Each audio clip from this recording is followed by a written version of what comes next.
The monetization, I'll say it, was about $130,000, which was crazy. Because, I mean, in 1 month, in just January of 2022. Congrats. And I actually got into a fight with Nas Daily about this because that's where the recipe came to me of virality is that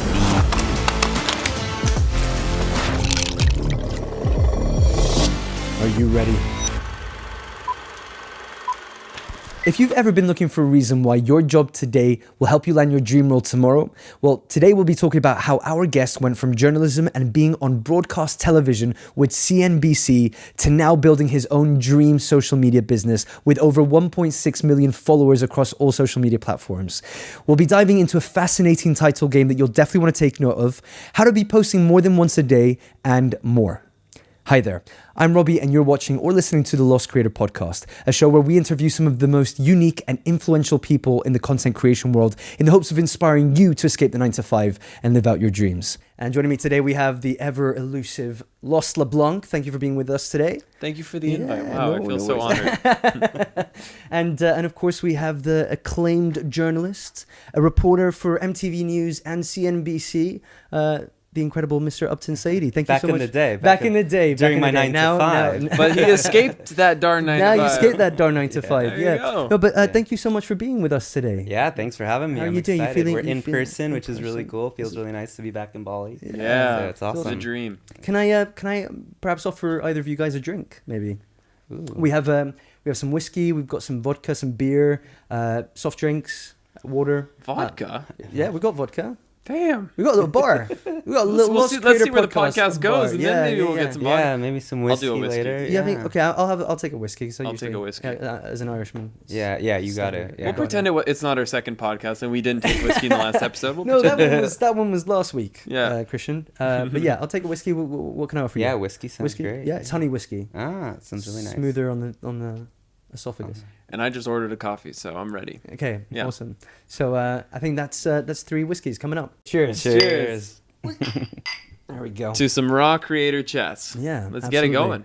Let's do it. Open the floor, good sir. Absolutely. Okay, so actually, Upton, I wanted to start off today by kind of quoting you on one of your recent interviews that you did with Net Influencer, where you basically said something in the veins of that it's a very exciting time to be a storyteller and a very exciting time to create stories. So I'd love for you to elaborate a little bit more on that. Yeah, at the end of the day, I think of myself as a storyteller, and I think the medium happens to be video, social media platforms, YouTube, TikTok.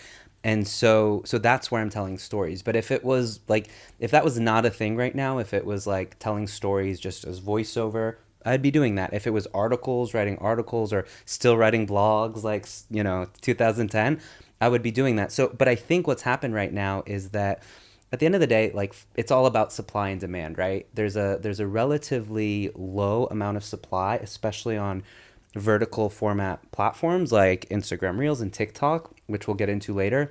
But there's huge demand, right? The demand from the viewers, but also the demand from that's being pushed out by the platforms. Interesting. You're saying there's low supply. Relatively, right? Like Right. especially, yeah, actually I stand by that because a lot of people, like think about it this way, like Facebook, right? I think a lot of us, kind of came of age in content creation at a time of Facebook. On Facebook, you're competing with your mom's, photos of her morning waffles that she made, your aunt's like pumpkin patch that she posted, right? You're also competing against news publishers. Then all of a sudden TikTok came around and really blew up about 2 years ago, and you're only competing with people who have the audacity to like put themselves on camera, right? Some people can just get away with a voiceover or like the default narrator, but for the most part, it's people putting themselves on camera.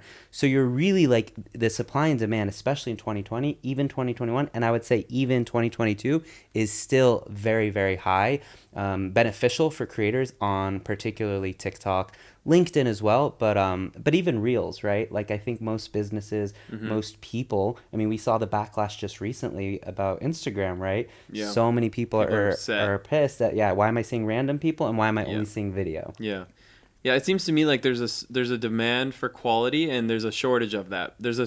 I feel like there's a surplus of just like homogenistic, replaceable, identical content. And what I love so much about what you're doing is you are one of a kind. There's no other like Upton. You are creating content that will not be replaced because you're bringing beautiful stories through your lens, and I really have to say I admire that. Well, thank you. Thank you. I really appreciate that. And one thing we didn't touch on is like your background is journalism, Mm-hmm. but you're now a creator, and this is, you know, your story has brought you here. Tell us a little bit about, you know, I know it's never fun to say, I've done this and I've grown this, but tell me, what have you been able to achieve on your different platforms? Yeah, sure. So I started out as MTV, as Robbie mentioned. I was kind of like a assistant at MTV News, kind of when MTV was just starting to like fade out of popularity. And but I saw my time at MTV as grad school. Like I learned how to write, I learned how to shoot, I learned how to edit, I learned how to, you know, tweet from the MTV News account, all of those things. And but it got to a point. I remember one weekend I was on call because Justin Bieber, there was rumors that he was going to break up with Selena Gomez. Oh my God. So my boss asked me, he's like, listen. Oh my God. Oh my God. No. No way. He's like, listen, I need you by your phone all weekend. You need to come into the office Interesting. if it happens. And I remember really questioning my life. I'm like, you know, there's doctors are on call, and I am like nervous all weekend if it's gonna happen. If TMZ, there was rumors, right? So I really Shower started to with your question- phone. Yeah, exactly. Like no fun this weekend.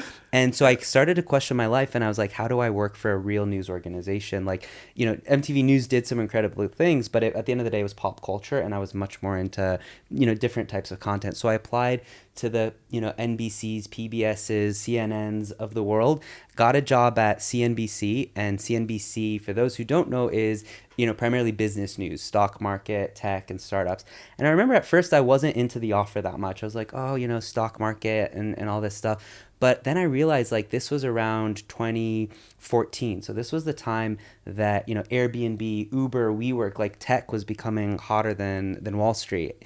And it was a really exciting time for startups and for tech. And so I said yes. I took the job, and I was a producer for a little while behind the camera, working on like live television news. And then there was an opportunity to move to Singapore. So I was living in New York at the time, and they said, why don't you move to Singapore? You can do live television and you can help with digital. So I started to do the live television thing every day, like waking up at 6 a.m., suit and tie, hair and makeup, you know, all that, which I loved. Very fun, a lot of adrenaline on live television. Especially the makeup, I can imagine. and then they said, listen, why don't you start us a YouTube channel? And I actually pushed back. I said, I did not move to Singapore from New York to start a YouTube channel. I could have done that anywhere. And my boss at the time, Canadian, and he was like, you know, I wouldn't discount the future potential of YouTube. And that was just in 2016, which you could admittedly say was already, you know, quite saturated potentially. And I started doing it. I started making vlogs like as a CNBC reporter for YouTube. And so I went to Alibaba, Tencent, Huawei, Xiaomi, like some of China's biggest tech companies. I went to Bali a number of times. My first actual viral video was a day as a digital nomad. This was in 2017, and I came to Canggu, first time to Canggu, and I said, you know what, I want to see what it's like to be a digital nomad, because this was a term barely anyone had heard of. And I did the story in a format that was kind of like they do in screenwriting, which was create a major dramatic question. And this ultimately is why we watch anything. This is why we watch any movie, because there's a major dramatic question. It's something like, is he going to get the girl? Is he going to come to terms with his disability? Is she going to save the world? You know, we have to watch till the end to know the answer to this. So my question was, can I survive a day as a digital nomad? Which is kind of stupid, right? Like, it's not like I'm not going to like go running back to my office in Did you Singapore. make it? I survived. Oh, I okay, survived. thank God. But yeah, I vlogged the whole thing. At the time, it was all on iPhone 7, and Yep. I talked about the cost. You know, day pass at a co-working space, $12, avocado toast, $6, things like that. Yep. And I remember we posted that on the CNBC channel on Facebook, and I think it got around 10 million views, which was like by far our biggest hit at the time. So that was the number one most viewed of the entire channel. Yeah, at the time. Yeah. And it On, just sorry, on which platform? on CNBC, on Facebook. Oh, on Facebook. CNBC, yeah, the CNBC channel on Facebook. And what was really interesting is they would cut up our videos that we do like maybe 4 or 5 minutes on YouTube or Facebook, and they would put them on television. And so that, you know, a 60-second version would run during commercial breaks, shot on iPhone 7. And so that made me realize, you know, why are these videos that I'm shooting in selfie mode on iPhone 7 getting way more views than when I have a DSLR, you know, a camera guy with a beautiful DSLR, perfect lighting and this and that. and it like a light bulb went off. I was like, people want to connect with a face. This is very relatable, Yeah. right? So that's when I kind of became the guy at CNBC. I'd be like, can we leave the camera guy at the office, and can I just do it myself? Yeah. And it was really interesting. Did you feel pushback at start where you're like, look, I don't need all the lights, I don't need all the makeup, and well, you took the makeup. Look, it was a little counterintuitive. Yeah. I wasn't fully convinced myself. I was like, this is weird, but when I tend to do this, and I remember once they gave me a camera guy and we were in Shanghai, and I was like, listen, can you just get the B-roll? I'm gonna do everything else. And he was like, and I'm like, I love you, but like this is just gonna be a better product, I think. Sometimes it's hard for me. I'm out shooting my travel videos, and I'm like, hey, like, man, can you, like, whoever's with me at the time, can you get and then I'm like, no, just vlog it. Like, Selfie mode, don't just selfie mode it. People will like it better. So it's almost true. like this it's kind of contrary to what feels right, because you think the more effort, the more production means the better, but it's actually the opposite. Nowadays, especially. Yeah, and I think the reason that is if you ask anyone, why did you first join Facebook, YouTube, or TikTok, it's not to connect with a company. It's not even to connect with a news network, which I was working for at the time. It's to connect with a face, you know? So the more like personality and relatability you can bring in, I think the better. I'm curious to know though, because obviously you'd worked with camera crews, you were talking in front of more of a team. Was it easier for you kind of pulling out the camera and just talking to it by yourself, or I love this question. I love this question because I get it a lot. It's like so many people I'm sure you see that are just like, I feel nervous or I feel weird talking on camera, especially in public. And so for me, that came actually, I remember when we were like all like religiously using Snapchat, and then Instagram started stories. They're like, we're just going to kind of copy Snapchat. So I remember my views on Snapchat, and this was like a friend's account. Like I wasn't a creator or any of that, right? I remember my views on Snapchat went from like 100 to like 40 and then 30. And it became so ridiculously like silly that I just became really silly, like and I started talking on camera like about nothing, right, about like what I'm having for breakfast. I would try funny accents. Yeah. And I remember I would look at views, and the higher they were, the more I'd cringe. I'd be like, no, why are people watching this? But that became my like kind of training ground to get comfortable on camera. And now I give people advice to do that with their close friends. On Instagram, I tell people who are trying to become creators, just create a close friends tab, which a lot of people actually don't do, and add 1 or 2 people. It does not matter, and promise yourself that every day, every 24 hours, you are going to talk on camera about anything. And do a silly accent. Yes. Because then you can explore the range, you know, what you're comfortable with. Yeah. Accent today keeps the doctor away. Absolutely. That's what they said. And a whiskey too. So obviously, as an advice there to help people with a bit of that camera confidence, I mean, on your website, you obviously want to help people communicate their message through proven techniques. What other techniques might you potentially be able to offer? Because I think obviously when people are starting out in content creation as well, one of the biggest fears they have is that first stage, is getting the camera out and talking to this like inanimate object, and it kind of becomes a fear-based thing that kind of almost stops them from being able to create content in the first place, or at least publish it. So I'd love to know from your you know, what's kind of some nice tips, additional tips to obviously creating an Instagram's close friend. I would say the other one I see a lot of early creators kind of struggle through is becoming addicted to those views, right? It's like we've all been there. We put our heart and soul into a project or a single video, and we expect something, and then it turns out, you know, a lot less than we expected. And I knew going in, so I just, you know, about 2 years ago, not even 2 years ago, I launched my own channels, October 2020. And I was like, all right, if I'm going to do this, because I was leaving CNBC, right, where I could do a video for them and it could get 100, 200, you know, 1,000 views, 500,000, million, whatever. And now I'm starting a YouTube channel with 0 subscribers. Like the only way I can really do this, and, you know, I actually had a call with like Nas Daily and Drew Binsky, and both of them were like, dude, I've seen your stuff for CNBC, like just do it on your own. And that their confidence gave me a huge boost, because I'm like, if these two are saying it at their, you know, success, then I gotta at least try. But I knew my biggest challenge was gonna be like, okay, what happens when I post a video and it gets 17 views on YouTube? Because I have 0 subscribers, right? I didn't have much of my own audience. I had maybe 8,000 on Instagram and 1,000 on my CNBC Facebook page, which was turned over to me. So I said, okay, the only way I'm going to actually get over this barrier is if I commit to consistency.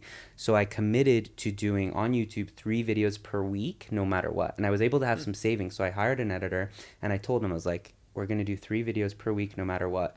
And Monday, Wednesday, Friday. And we did, you know, like Christmas, New Year's, got COVID, and we still, you know, pumped out 3. And And I said, after 1 year of doing 3 per week, then I can assess the numbers and say like, okay, am I onto something? Do I have something? Because I knew there were going to be so many days where I'm like, what am I doing? You know, like, Right. should I still do this? So Yeah. every time that little like negative thought came into my head, it's like, okay, save that for at the end of the year. Just focus on your 3 videos for the I week. can totally relate to that. Yeah, it's so crucial just to set a goal, because even if you can't hit it, like having that lofty goal, at least you know internally you're like, I'm messing up right now. I Mm. shouldn't be watching TV. I shouldn't be out with friends. I should be focusing on that goal I've set for myself. Yeah, yeah, so true. And so Yeah. when you posted 3 a day, or sorry, 3 a week, like, tell me about it. Was it like the first month was just total ghost town? Did you start seeing growth after 6 months? Like, when did you start to feel like, okay, there's something going on here? And sorry, and what length were these videos as well? They were about 3 to 5 minutes. 3 to 5. Okay, so like mid. Well, Yeah, I say mid form, long form. yeah, no, yeah. I mean, they were 3 to 5 minutes, nothing crazy long. I mean, it was challenging, but I think there was something that I believed in. I was getting into fights with people who would debate quality versus quantity, and everyone's like, no, Yeah. both, you know. And it's like, okay, but if you have to pick one, Yeah. your first year should absolutely be quantity because in Mhm. the process you're going to get to quality. And so a lot of them, you know, another thing like Zuckerberg used to say to all his employees is like, done is better than perfect. And I'm a big believer in that, especially in the beginning, because you know you just got to get. That's how you learn, right? That's how you grow, Yeah. is like just getting stuff out there.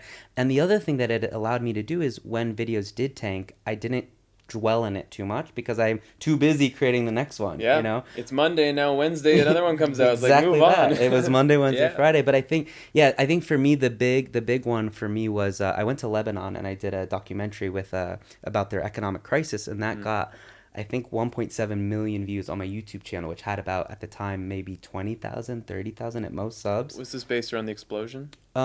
It wasn't based around the explosion, but kind of the explosion fed into everything happening there. Yeah. And so, you know, I really spent a lot of time on it. I brought a camera guy there. We worked on it, you know, for a few weeks.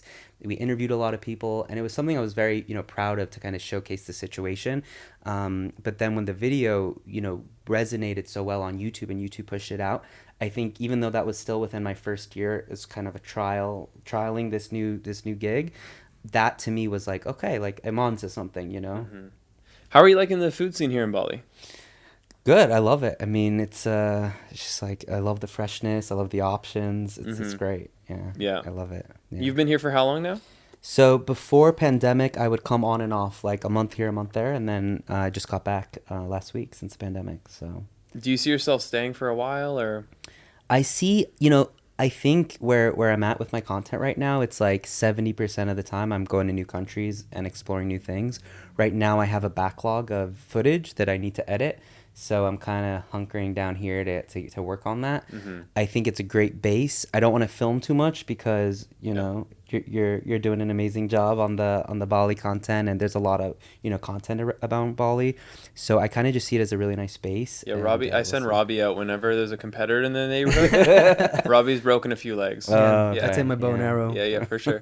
Smart. Sort Yeah. people out. But yeah, Upton, one question is also I wanted to kind of ask you about as well, is because your content, especially now that you're kind of taking out, you're doing it yourself, you're doing it with your iPhone at the time, obviously iPhone 7, I'm assuming you've upgraded since. But your content has this kind of still journalistic feel to it, right? But it's kind of this vlogumentary style, and I think that's kind of, it's very unique. There's something very kind of special about it. But how do you come about finding those specific stories? Because your content is very much around finance or tech or cultures. So how do you go about finding those particular stories that you want to tell, and on a cross-platform basis, because you're obviously spread out through quite a few of them? How do you find the way to best repurpose them or create content for them specifically? Yeah, great question. So I guess the first thing you mentioned was kind of that journalistic take. So I'm not somebody in my videos where you'll see me have a strong opinion.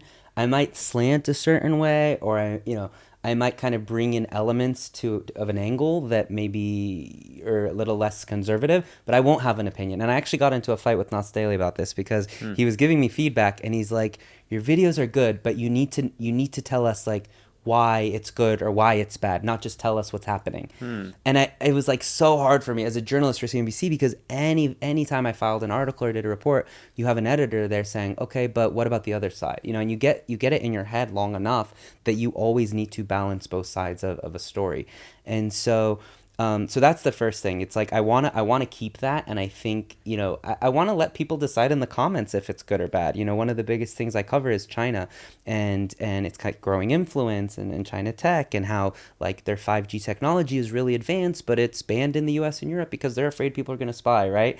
And so I've done a lot of videos on that, and like just let them hash it out in the comments, and I'm here to enjoy Yeah. both sides, really, Mm-hmm. and one of my biggest, almost compliments as a journalist video creator is seeing this, and this happens all the time. People will say on the same exact video, "You're so pro China, it's disgusting to me," and then in the same video, someone saying, "This is so biased toward the U.S. I can't believe how American you are," and I'm like, okay, and it makes me feel really good that like, okay, literally I'm not biased if people are thinking of me on both sides, Yeah. but yeah, and then how do I come up with ideas? A lot of times it's just kind of like either seeing stuff, like trends that I see in the news over time and then going there, or the best stories really come from just like once I'm there, talking to locals, like being there for a few days, talking to your Airbnb host, whatever. I've seen you do that. You go out to the middle of nowhere in a suburb no one would ever know. Even locals would probably not know by name. And there you are chatting with, the people that just live in the neighborhood doing their day to day. It's a very cool way. And I'm wondering, I think maybe even bouncing off of what Robbie already asked, like, how do you figure out when that person's going to have a truly interesting story? Or do you just strike up 100 conversations and there's that one little like golden nugget in there? Yeah, it's a good question. So I was in Iceland like a week ago, 2 weeks ago, and with my family, and we needed a heater. So the Airbnb host came and brought a heater, and we just started talking to him. And I ended up asking him about, why is the internet so fast in Iceland? It's one of the fastest in the world. He's like, oh, we have a deal with China's Huawei. And I was like, well, aren't you guys concerned about these reports that China can spy on you through Huawei? And he goes, yeah, we were, but then we all found out that the U.S. is spying on European leaders. So we realized, like, We're like, "Meh." yeah. And so, Spied on by someone anyways. yeah, and I was filming like in vertical on my iPhone. I was just filming him, and I told him I'm a YouTuber and this and that, and then I pieced it together for TikTok. And so TikTok, it's like a 45-second video, and it starts with me on camera saying, this is one of the most rural countries in the world, but it has some of the most fastest internet in the world, right? Yep. So kind of creating that contrast from the beginning, a little bit of a tease because I haven't revealed that it's Iceland, so you need to watch just a little bit. Yeah. And then I bring in his interview, and then this is a really like well-spoken guy, farmer, and he's talking about China and geopolitics and technology. And so for Facebook or for TikTok, that was about 45 seconds. For Facebook, because Facebook will push out a video that's 3 minutes or more, I added 2 minutes of just like kind of updating people on the situation of Huawei and the sanctions and all that. So he's not in that. And then I put that on Facebook, and on TikTok that video has like close to 1 million views. Just so it's all from the heater, needing the heater, and striking up a conversation with the Airbnb host. So I find your best stories are really from just like talking to people. You can't plan that. Yeah, you really just can't. Just gotta go there. Is it your personality type? Like are you naturally extroverted, Yeah, or are you just definitely. like a learned thing where you're just like that next person could be the next story? Yeah, no, I think I'm naturally extroverted, and I'm naturally curious too. Like, even if I didn't have a camera, I'd be like the guy in the Uber ride in a new country, like talking for 2 hours, or asking questions ideally. But yeah. That's cool. I think every creator needs to figure out how they play into their own strengths. That's true. That's a Yeah, good point. I wouldn't say I've been naturally an extroverted person. I think for me it was more like I was always like my incentive to post was like to be heard. I wanted to feel like I was more than the mediocrity that I felt I was early on in life. And for me, like that was an escape. So it's interesting when you always discover like how somebody became successful. And for you, like you're now successful on not just one platform, but I mean your main platform. And then your next, like, how do you rank in terms of following with what you've got going on? So Facebook and TikTok have been my biggest. I would say my growth on those have been almost 10 times that of YouTube. So even though YouTube is highly, important, I find, and I think I'm guessing most creators would say this, that it is the hardest to grow on. And again, I think it almost goes back to that supply and demand. Not a lot of creators, even I was at VidCon in Abu Dhabi in December, and not a lot of creators are talking about Facebook, especially now, but even especially even last year. And I think for me, that was an opportunity, right? It is by far the least popular. Like nobody talks about being on Facebook, but the people I know are incredibly successful on it. Yeah. You know, like, Yeah.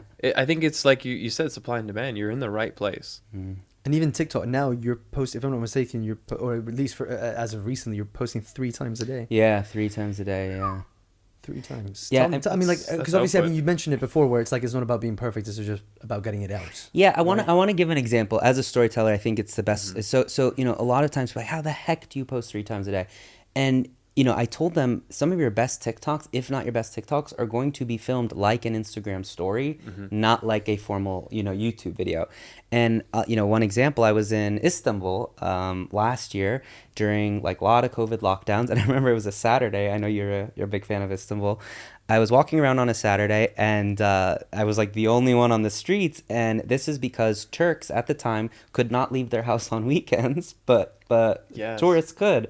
And as an twisted. American, this was just crazy, right? Yeah, Like, yeah. would Can you never- imagine telling that to an American? Oh my god! Oh my god! That your tourists have more rights than you. Yeah. So I got out my phone and I just talked for 45 seconds and I posted it on TikTok, and it got a few million views. And I think it's because everyone's shocked by that and or has an opinion about that. Yeah. But so when I say 3 a day, some of them are as simple as like a quick Instagram It's almost story. like a tweet, but in video form. Exactly. You're kind of the same way you would just type a quick tweet to get out a thought. You're Yeah. just saying it in a video. Interesting. And like there was no edit. That was No. just like literal selfie mode. Yeah. You talking. There might have been like 2-3 jump cuts, right? So, Yeah. but even that, it's like you're filming. I think I was Simple filming it in cuts. the TikTok app, so it's just like record, stop. Maybe That's really add interesting. I captions. think a lot of people can take something from that. It's just like post. Posting Yeah. is like if anyone could simplify every single tip in the dictionary of being a creator, it's like just post the damn video. Yeah, and it just reminded me. I told my editor that I first hired October 2020. I said in 6 months we should look back and be embarrassed about what Yeah. we've done because we're so like we've grown so much, right? Mm-hmm. And it's a weird thing to think about for as a creator, or especially to tell your editor. Yeah. But I said that's a sign that we're getting better, So it's okay to cringe later. It's a sign you're growing, It's a great thing. And so we just had an awesome chat with Aegon, which, by the way, I think it's going to be posted before this. It's going to be linked. You got to go check that out after. But ultimately, he was telling us, like, in terms of ad rates, Facebook's been great. TikTok, not so great. So have you been able to monetize TikTok? Yeah, I have. Because I'm U.S. citizen, so I'm able to be, in the creator program or creator fund, as it's called. Is it Canadian? Like, or To be honest, I haven't even clicked on the button. It's Really? like, do you want to Okay. be like Yeah. join our creator file? Like, I haven't. Might clicked be on worth it. clicking on it. I should well, I probably click remember, on that. I remember Probably there were a can lot click. of rumors Yeah. that like if you're in the creator fund, your views will tank because now they're paying you for your views, and no one really knows. But yeah, so I can bring in about nothing significant. It's like I'll just say the numbers. I mean, I'm doing about 20 to 30 million views on TikTok a month, and that equates to about $500 a month from TikTok. So no one's gonna make a living off of TikTok or get rich from TikTok. Yeah. I find more revenue is to be had through partnerships, which First I'll of all, do congrats. maybe. Those are huge numbers. Yeah. Well, thank you. Yeah, and I think most partnerships can pay better bills through Yes. through TikTok. So yeah. But with your partnerships, then, is that like, because $500, that's peanuts. You're Right. literally getting nothing for what kind of traffic that is. In YouTube terms, just so you guys know, I mean, that'd be about 70 grand Yeah. for the average I CPM. think so yeah. So just to give you $70,000, compare that to 500, that gives you a total understanding of like what the creator ecosystem can be on a view basis. Now, of course, not all views are equal, but with the brands that are coming in, are you seeing more of that financial benefit for TikTok growth and TikTok views? A little bit. I mean, it's still, to be honest, in terms of my revenue for platform, it would be number one is Facebook by far. Number two would be YouTube, strictly through monetization. I've never done a partnership or collab on YouTube. And then the third, even with those 20 to 30 million views, even Creator Fund Plus partnerships would still be third. So rates are not that high, I find, on TikTok. So they're easy to shoot. You got to work with the brand and stuff, but yeah. Interesting. So Facebook versus TikTok, which one are you bigger on? Facebook. And Yeah. Facebook is that paying bills? Yeah, Facebook can pay up quite well. On Facebook, that my page is doing about 40 million to I think in January. I reached 90 million. Wow. Yeah, 90 million views in January. And the monetization, I'll say it, Business Insider actually did an article on this, was about $130,000 from the Facebook page, which is crazy. Because, I mean, in 1 month, in just January of 2022. Congrats. Thank you. I mean, but it's crazy that I'm even saying that, because I want you to know that 3 months earlier, I think I made about $1,000 on the Facebook page. So like I reached this for whatever reason. I had a few good videos. I went to Iraq and stuff. Yeah. And the page just like took off like crazy. I couldn't believe those numbers. I mean, you know, that was way more. Yo, than Zach, I would make I'm calling you after this. If you're watching this, I'm super down. What the hell am I doing with my life? I had Dylan sending gotta me get on Facebook. links to your videos saying, look how many views we're getting. Yeah. Which was, I mean, it was obviously very, very cool to see. I think after getting my 18th request from Auntie Carolyn to join Farmville, I just kind of lost interest. But I'm coming back, Zuck. Open arms. Let's do this thing. All right. And in terms of your editing as well, because obviously you've mentioned you've got editors that you work with, but I know that you actually have a very interesting process when it comes to editing, which is obviously kind of going through like the transcribing process, and this can even be for like a really long form piece of content. So would you be willing to share with anyone who's kind of interested in learning about the editing process, especially for your style of content, what that process is? Yeah, sure. I think given my background with like a news organization, I learned these, like, it was funny. I'm doing a partnership for a Snapchat show, and I just sent a Google Drive and a spreadsheet of like videos that I can send to the studio that's putting together the Snapchat show. Is this the luxury? Yeah, it's called Luxury Living. It Luxury launched Living. a couple months ago on Snapchat, and I remember the agency that's doing the recuts of the videos were like, "Wow, this is great. This is so organized." And I'm like, "Thank you," but it's just, I'm like, "What are other people sending you, like on WhatsApp? They're sending you the raw footage." But yeah, so I think my editors too are kind of like, "Whoa, this is crazy," but it's very simple. I mean, so basically what I do is I'll go to the field. Like I went to I don't know what's a country we went to. Brazil, yeah. So we go to Brazil. We shoot like maybe with my camera guy. We shoot like 4 videos, and it's funny. So every time we interview someone, we ask them about like 2 to 4 things. So while I was in Brazil, I wanted to do why is Brazil the most expensive country for Apple products.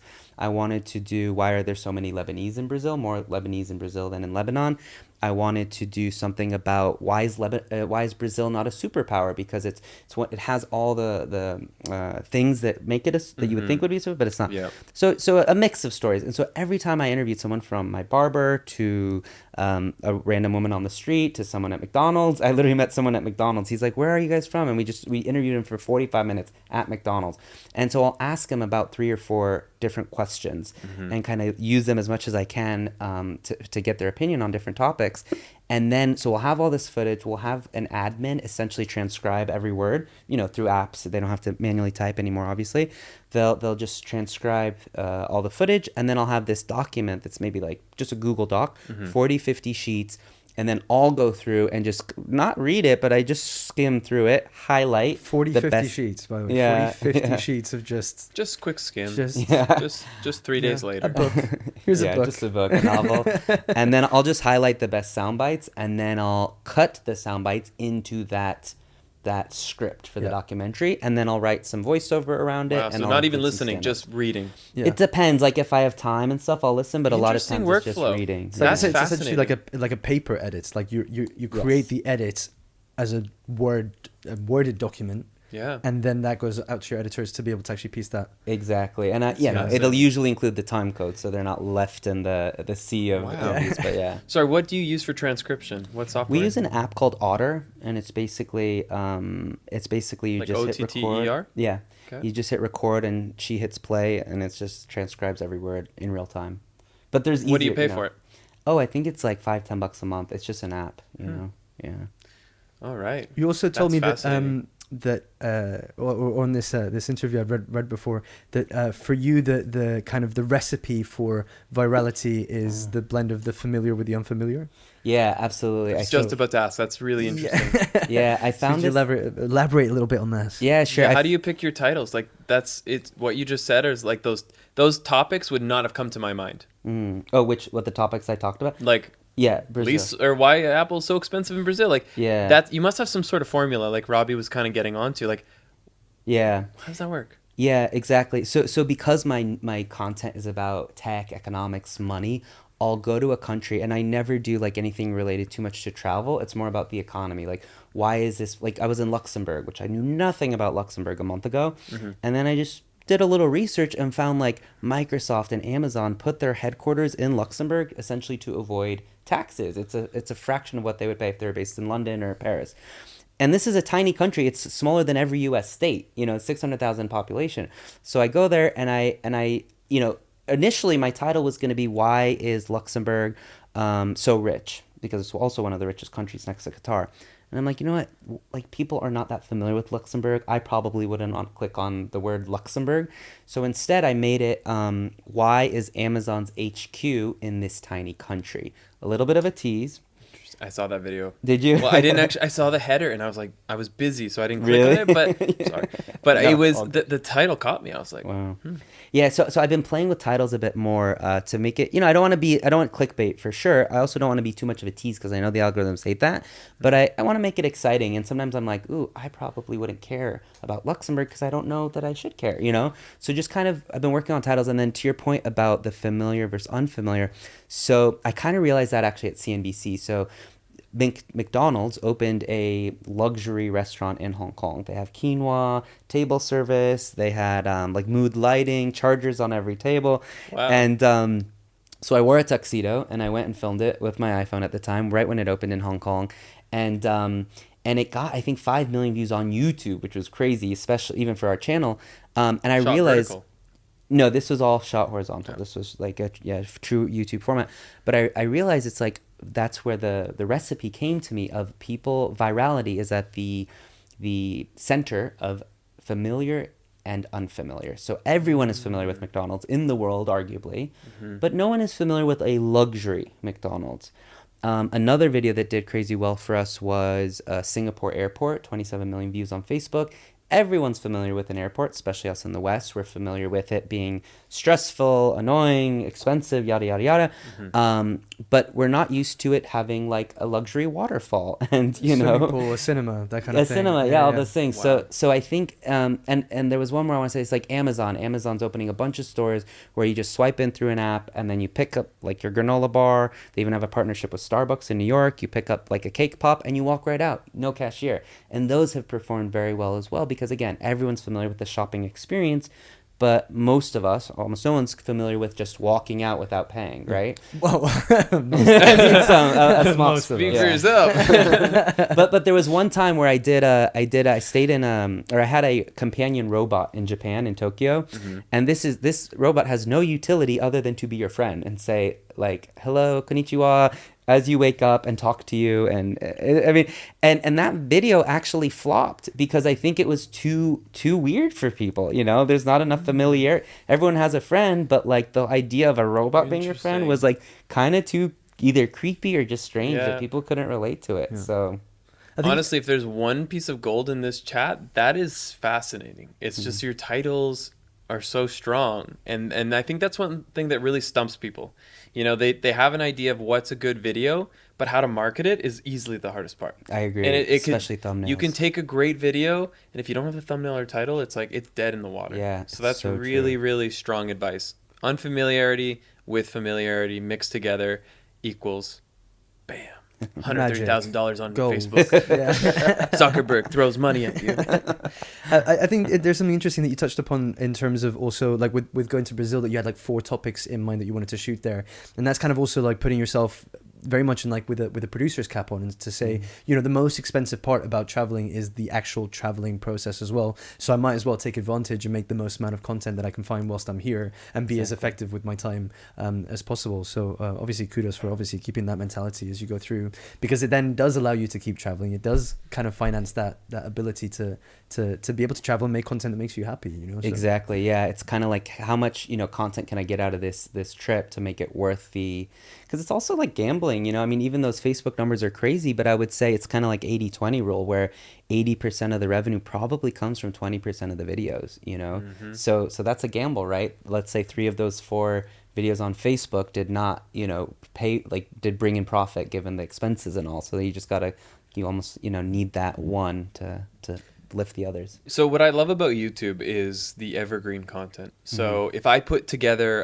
let's say a travel guide, if I say, here's how to travel Bali, and that video accumulates 100,000 views every month, it's like a guaranteed paycheck for the next, who knows, 5, 7, 10 years. Are you getting any of that on TikTok or Facebook? Like, do you have any content that really has a long shelf life, or is it pretty quick to die off? TikTok is quite quick to die off, especially because the monetization is in general, not super strong. But on Facebook, it's definitely not as the shelf life is not quite as good as YouTube, but it's somewhere in between. So like I might have a video I posted in February that made, that got an extra 500,000 or 300,000 views in July.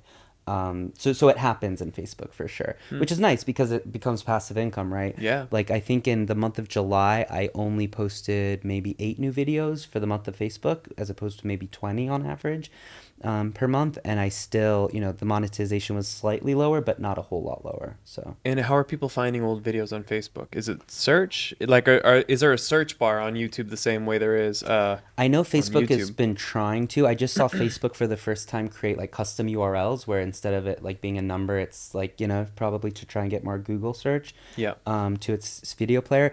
I think, yeah, a lot of people go to the Facebook watch tab, and it's usually just, I think, in your algorithm. I don't think search is a big part of my traffic on Facebook. I'm gonna get scoliosis sitting like this. Also, you just spoke about passive income, and if I'm not mistaken, you also own like a separate production team or house, no, that kind of does branded or like videos for brands. Is Yeah, that right? absolutely. So, so when I left CNBC, it was kind of like, okay, what am I going to do? If assuming at best I can start to monetize YouTube and Facebook after a year, like how am I going to make money? So I did PR, like public relations, and just because that's what journalists do when they leave journalism is they go work in PR. So I had a couple clients that I would, got them on the Today Show and Good Morning America and things like that. But it was absolutely not like a passion of mine, but it helped to sustain my ability to travel. But then what I realized from a lot of these clients that I was working for is that they're willing to spend all this money to try and get featured in Wall Street Journal or Business Insider or CNN. But now more than ever, they can tell their own stories, right? It's not like you're going to get a ton of exposure from being featured in these platforms anymore because there's so much, as we know, like there's so much consumption of content everywhere, not just from news platforms. Yeah. So I'm finding a lot of companies are shifting gears and placing more of their money into their own content creation.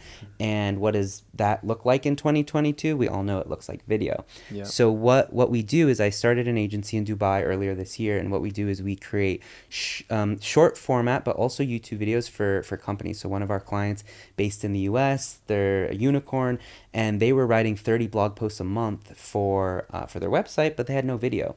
So what we do is we do about a dozen videos for them that they can embed in the blog post. They also throw them on YouTube, used for email marketing and so forth. But then our biggest growth has been TikTok. So a lot of our clients now are actually B2C brands, and our biggest competitor is actually an in-house employee. They're like, look, we have a budget to hire someone in-house to create content for us. Instead, we're going to come to you because you can give us, a variety of faces and run our TikTok account, and then we'll upload those videos for them to use as reels and shorts. So ultimately increasing their brand awareness. Could you give me an example of that? Like when you say you're working B2C, creating content for a client, like, so what, they're selling sandals and you're shooting their sandals on the road, or how does that work? So basically, imagine a company like a rental platform that's kind of like Airbnb, but for digital nomads. So you can't stay for 2 or 3 days. You have to stay for like between 2 weeks and 6 months. Okay. So this is a company that needs to increase awareness to get people to sign up and use their platform. How do they use TikTok? They come to us, and what we do is we actually find creators. Sometimes I'll be one of the creators. Sometimes maybe I'm one of the 3. So we usually do 3. Sometimes it's 3 creators, or sometimes I'm one of the 3, and then we'll do a variety of stuff. We'll do fun trends because you have to on TikTok, things that have nothing to do with even mentioning the client's name. They're Like just fun and Duolingo. random. Yeah, like Duolingo. Like it became famous for just being fun and silly, right? So we'll do fun trends. We'll also do some content about the platform. Hey, here's a listing I just found for only $1,000 a month. You can stay in this apartment in Austin, Texas. Check out link in bio, right? And then the third is how do we just provide value to their target community? So people who want to work remote, people who are digital nomads, millennials, Gen Z, whoever that might be.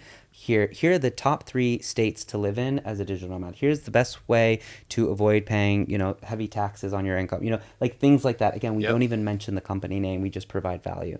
So ultimately, like, building them an audience. That's interesting. And I think a lot of brands at first, they think, oh, I need to have my name shouted out. I need to have my logo. Like, have you had difficulty pushing back on people when you have to tell them, no, that's not going to work on TikTok or whatever? I thought I would have more difficulty, but it seems maybe I'm lucky, or people just get it. They're like, oh, okay. Like they know, I think, because often they come to me after they tried themselves, right? They probably tried 10 or 20 videos just to focus about their trying to sell someone. Yeah. And they get 43 views. So they're like, I don't get TikTok. Just please fix this, do this. Yeah. And so some of our clients actually, they're like, no, it's fine. Just do more trends. And I'm like, okay, sweet, That's beautiful. Yeah, exactly. Yeah, take them while they're broken down so that you can have a little more freedom.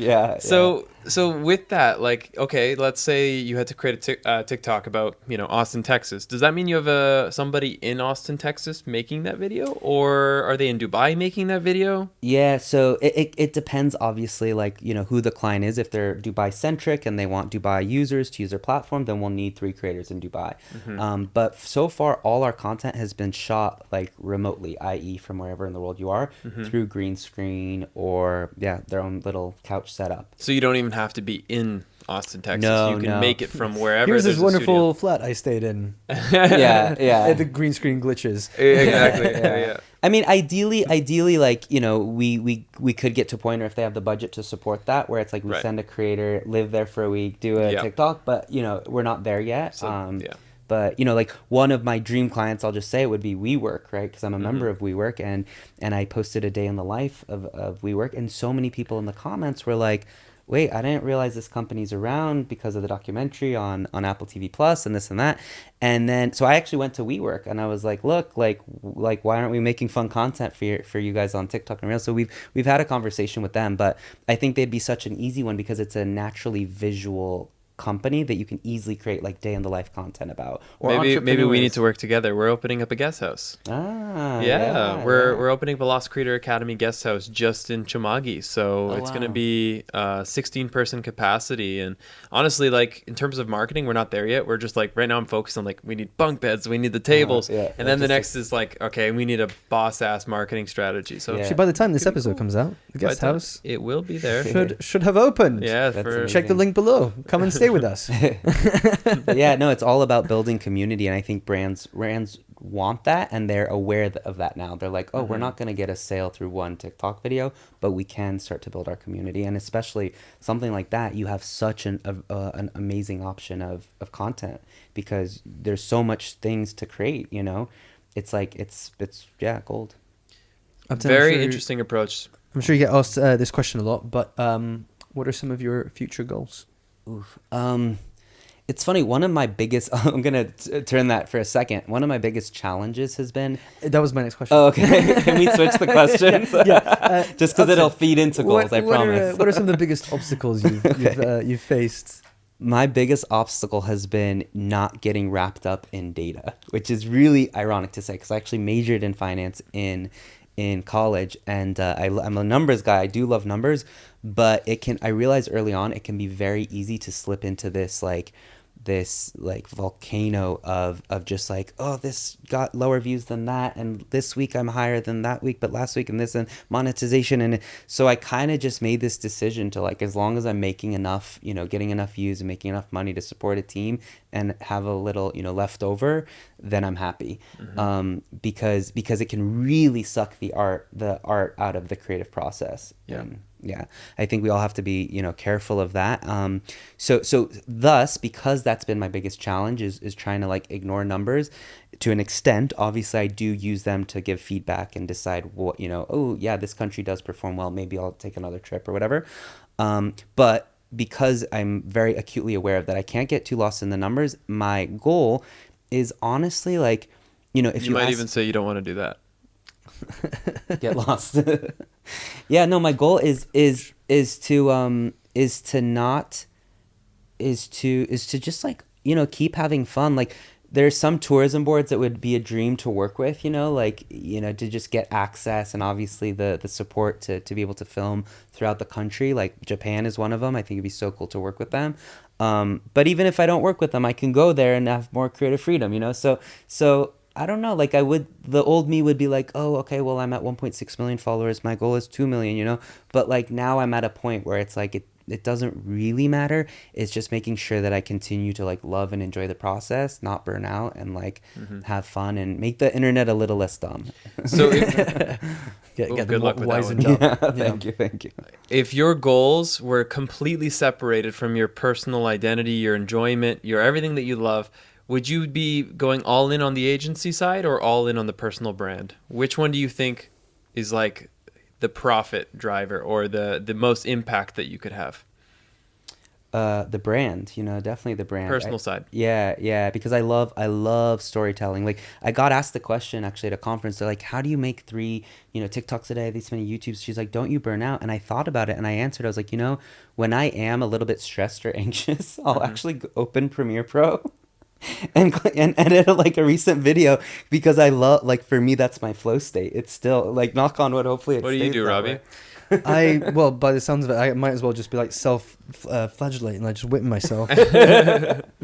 Yeah. But yeah, no, I love storytelling, and I love, back to your quote at the beginning of quoting me, it was like, it's the most exciting time in the world to be a content creator. And that's because, like, we were a 10-person team at CNBC, right?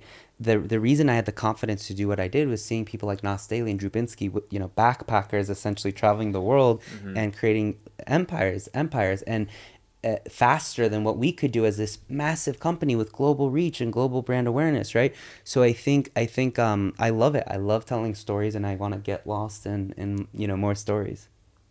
Beautiful. How big is your team now? Maybe you already said this, but We have about five of us. Okay, Yes, yep. some part-time and some full-time. And with that, you're posting every day? Yeah, so well, YouTube is now down to about 1 to 2 a week. Facebook is about, every other day, and then TikTok is 3 a day.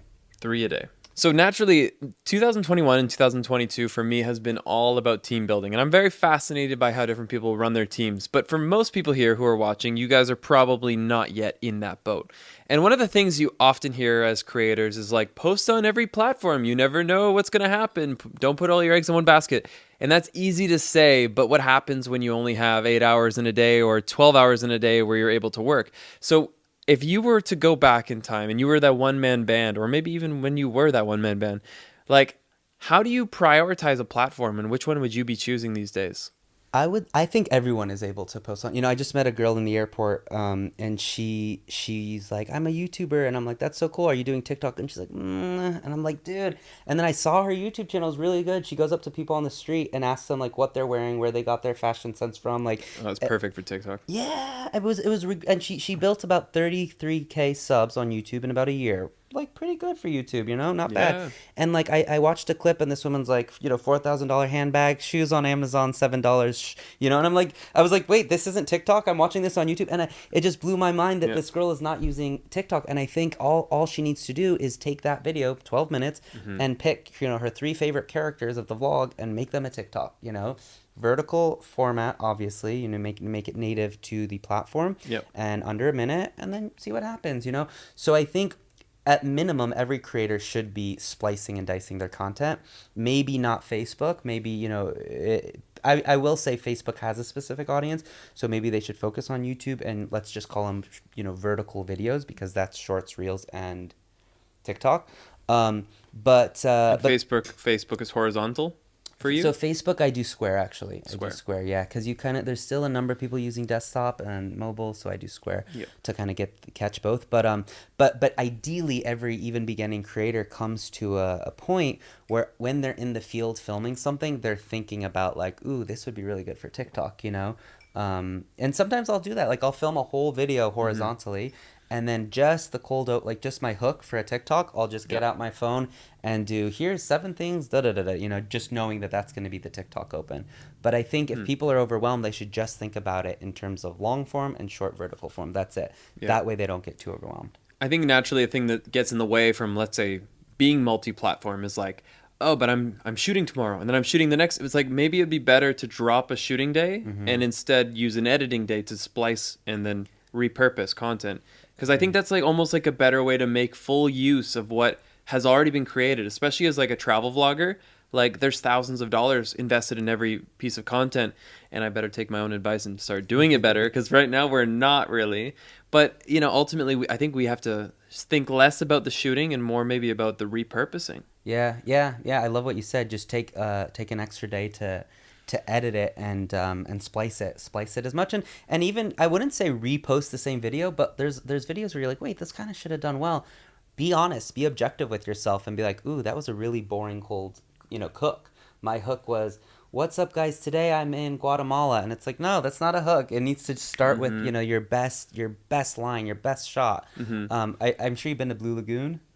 No, in Belize? In Iceland? No, Iceland. Oh, no, neither. Oh, really? No. Iceland. Well, it's the one where you put like a face mask and you're in the mountains in the water and I just posted yesterday, and it was like, I was like, yeah, that's the opening shot. It was me with a green juice and like a face mask in the middle of, and I'm like, that's the hook, right? It's just like, how could you not be curious? Like, what the heck is this, Yeah. So people need to think about that, I think, yeah. Do you think there's a bit of a limit though, in terms of, especially when it comes to the type of content that you're doing, because arguably what works well on Instagram Reels can do well on TikTok, but maybe it doesn't translate the other way around. Again, very dependent on the type of content that you're doing. YouTube Shorts is slightly different, but if you're doing something that's long form, the example you gave of the girl at the airport, I think it sounds great for like YouTube and TikTok, but then maybe does it not work so well for Instagram Reels, for example?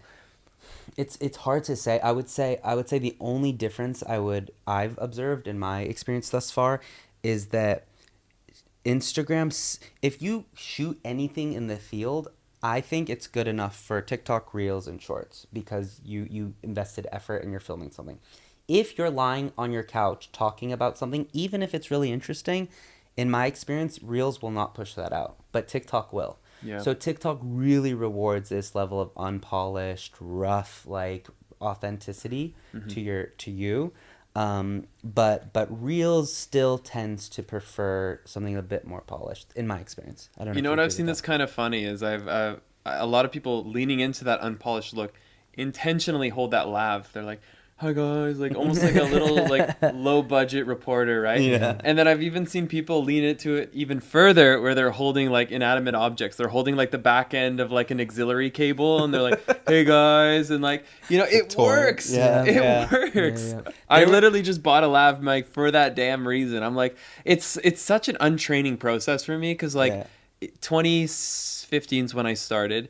By 2016, I started watching people like, Ben Brown, Fun for Louie, and I was like a broke backpacker, so I was like, oh, A7S, whatever it was, A7 I at the time, it was like the dream camera. And then eventually I got that camera, and I started learning slow motion, cinematics, different lenses. My backpack was 80 pounds with drones that were like, they didn't fold back in my day. And literally, like, it was funny because everything that was like 2017, 2018 YouTube was like, all right, let's just go the opposite way now. It's like, let's unwind and let's go back to the basics. And it's interesting. Like, we might see a time where it goes so extremely this way that we eventually go back Super 8 to cinematics. Yeah. Or maybe But Super 8. you do, because you see that in like other stuff, like retro things. Like now artists release vinyls. Now there's even like that thing of like releasing a cassette tape. Like that's kind of like cool to be doing that. And it's this like return to what people, like this like retro thing. And obviously now it's kind of peeling into content as well, where it's what was working well at some time. Now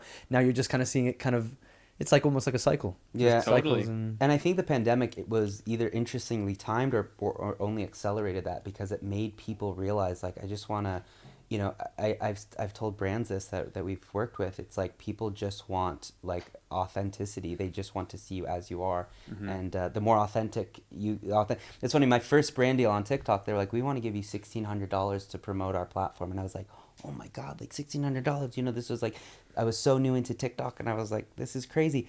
And I remember I literally went on my bed with that mic, and I like filmed it on my iPhone like this, talking, and I'm like, I feel so bad because they're giving me money to do this, but I'm like, but this is what's going to work if I do lighting and DSLR and this full studio. It's just no one swipe right away. So Eventually, we'll be filming the podcast on a GoPro. Yeah. While Literally. walking to our coffee. Which, by the way, we've asked them before. GoPro, if you are watching, if you're listening, please, we'll do it. So yes. Upton, I have something that I've prepared for you, but actually, obviously, Christian, I want you to take part in this as well, which is, I know that when you travel with some of your colleagues, that one of the games you really like to play with them is a game of Would You Rather. Yes. Am I correct in saying that? You do kind of play Yes, frequently yes, with it's each other. correct. But I've Yes. kind of created a little bit more of like a creator version, Okay, one that's more sort of surrounding your I like content as it. well. But I think it's applicable to all. So, so the first question that I have for you, and obviously, tell me about it. Tell me why. Would you rather only be able to pay in Bitcoin or only be able to pay in cash? In which country? I'm allowed one follow-up question. No. What do you mean no? I don't get a follow-up Just- question? He makes the rules. I make the rules, and I say, Ooh, definitely cash. I mean, Just the yeah, cash. but we're not where we thought we'd be with Bitcoin. So I think I'd be pretty screwed if I just said Bitcoin. But cash would be annoying too. Christian. I have to say, cash. Bitcoin. We all hoped it'd move further, faster, but it's not there yet. No, and it takes a couple of steps back, and then takes a few more steps forward, a couple of steps back. No. Let's hope. So you do a few videos on Bitcoin. That's fine. Lots. Yeah. No, I love By the us. question. It made me think, which is a good would you rather. Yeah, and then you had a follow-up one. Now, this is obviously based more on your titles of your videos, but obviously I think, if I'm not mistaken, you've visited both, so I think you'll be able to answer. But would you rather spend $100 in Paris or $100 on Venice Beach in California? Ooh, Paris. Paris.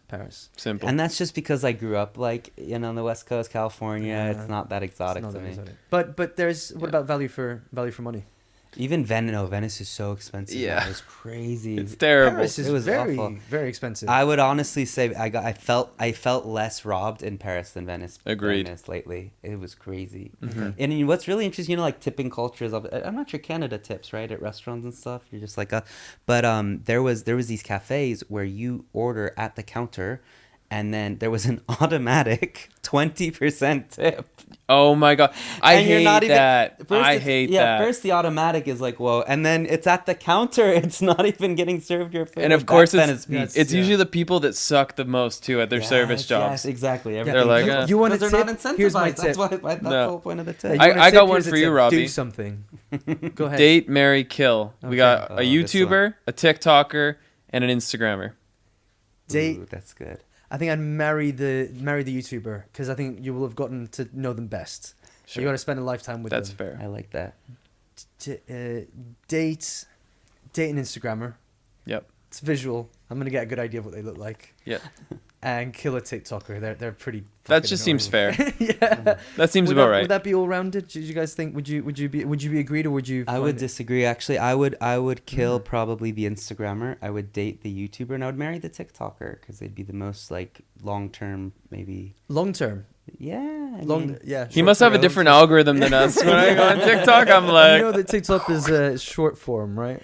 but long term, Short like form for long long term. term. Love Yeah. it. Yeah. Love it. no, I will say TikTok gets a bad rap, but when you spend a bit more time on the platform, that algorithm is brutally smart. Oh, it's crazy. And it starts serving you stuff that you're like, ooh, this is interesting. Yeah, and it even knows how you change before you think you want to get a cat. It's like Yeah. feeding you cat content. It's Mhm. crazy. They're listening. They're watching this. Literally, and they're tracking your movements on your keypad. Like, there's some crazy stuff when you realize what TikTok's doing on your phone. But that's a topic for another day. Yeah. Yeah, Upton, I just want to say, obviously, thank you so much for being here. I want to give you an opportunity as well, down the lens, either one you can choose. If there's anyone out there who's not watching you yet, who's already watching you, if you've got a message for them, then feel free to share it now. Wait, I missed that. Do you know how to look? Can your eyes go separate ways? You could look at all three cameras at once. Yeah. Ah, Uh, but my message is to A who? message to anyone who follows you, who doesn't follow you, Oh. anyone you want to... Okay, yeah, my message is, because it's a creator podcast, my message is to you who is motivated and excited. I think the first thing is ask yourself, why you want to be a content creator. If it's to be a digital nomad, there's a lot of easy ways to be a digital nomad, right? I think you can work as an accountant or freelancer. So make sure that you want to be creative for the right reasons, that you love storytelling, that you love to, I love what Christian said, like use it as a platform to be heard, like go really intuitively and within yourself, because your why is going to be so important on the hard days. And then the second one is commit to consistency. Just write it down what you are committing to. So it has to be how often you will post on what platform for what duration. Maybe it's like, you know what, I'm going to post 3 TikToks a week until the end of the year. That's good enough, but make sure that you commit to that and you never miss that no matter what. Nice. Love that. Beautiful. Well, thank you so much for being here Thank with you us. I guys. really, This is really so- appreciate it. this Thank was you so really much for a fun. very valuable conversation. Christian, obviously, both of you, everyone. This was a blast. Wonderful. Thank you guys. This was awesome. And if you're at home, have a drink with us. Yeah. Yeah. Cheers. Take We care, should guys. we should start inviting you guys to drink with us. Yes. I mean, unless absolutely. like you're, you know, trying to cut that out of your life, then of course we respect your boundaries. Grab a Dasani water. Actually, that's bad for the environment. Sparkling Just water. just grab some sparkling Yeah. water. And and, we'll join us. we'll see you next week. Yeah. All right. Take care. Thank you so All right. much. Thank We you. should think of like a little outro for this, like 3, 2, 1, create. Get out there and do some cool things, or like, you know, like Get Yeah. lost. God, that's cheesy. Get lost.